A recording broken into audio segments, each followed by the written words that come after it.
The next topic, system of classification.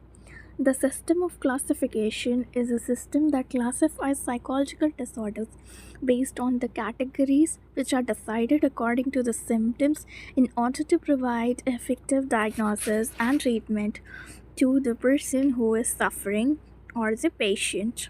Ever wonder what is the need for this classification to identify and describe psychological disorders in a systematic way to organize the disorders in a sequence so there is no hodgepodge during the classification of disorders with the patient?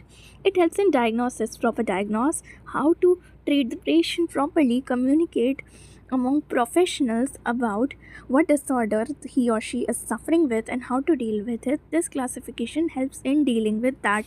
So, it is a basic need to classify all the disorders accordingly. If they won't be classified, there will be serious confusion in the disorder area.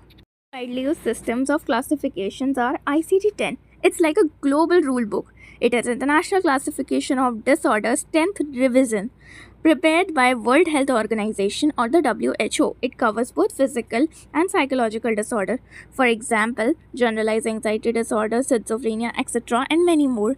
DSM-4T are Diagnostic and Statistic Manual of Mental Disorders, 4th edition, text revision.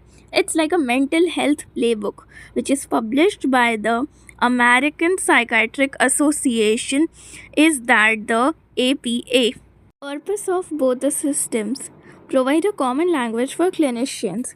It helps you provide a common language and use of common terms for psychologists, clinicians, is that those who treat the disorders related to mental illness or physical illness. Physical illness is that the doctors, surgeons, or whatever we say, ensures uniformity. It ensures proper guidance and proper order in diagnosis and treatment across the world without any confusion and misunderstanding among the psychologists in understanding the disorders.